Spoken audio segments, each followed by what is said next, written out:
Kumakain kaming gulay. Kangkong, nilagang kalabasa, sa pipino. Ang election is always share the responsibility. Ayan tayo.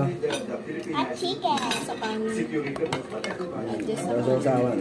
we can assure you very political problems. Kapartner din ng election watchdogs na PPCRB, Navvel, Lente at Pagkadaya. Lagi na sinasabi, ang eleksyon ay hindi lang problema ng Comelec. Ang eleksyon ay problema at responsibilidad natin lahat.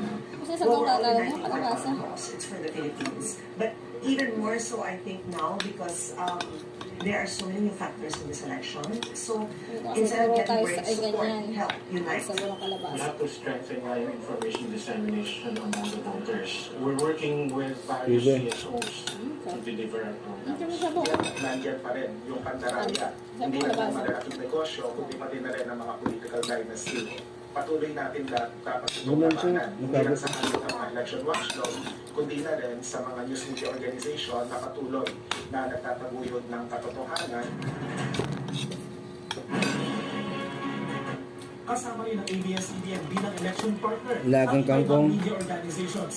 Gaya ng kapisanan ng mga broadcaster ng Pilipinas, Manila Bulletin, Google at YouTube, Philippine Center for Investigative Journalism at Philippine Press Institute.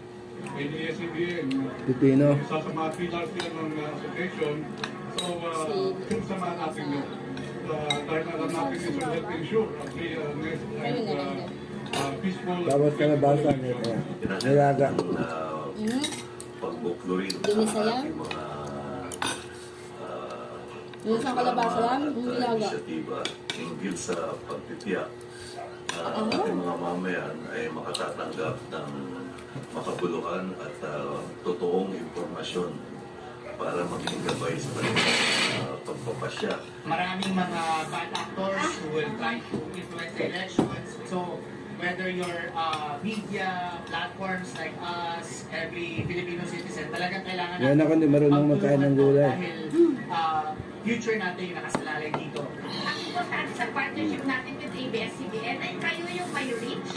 Kayo yung Yung nga, pakita mo, kumakain ka ng gulay. usap sa mga botante, no? Kung para maintindihan nila kung ano ang importante, ano ba, na kung paano ka-importante yung boto nila Sabawan mo ka ba, May ha? 2025. Okay. Kasi pwede nilang mabuhin yung kanilang Masarap yung sabaw. Sa kanin. right now, Sa buka. kahalagahan nito is to cement the importance of protecting democracy by casting our vote.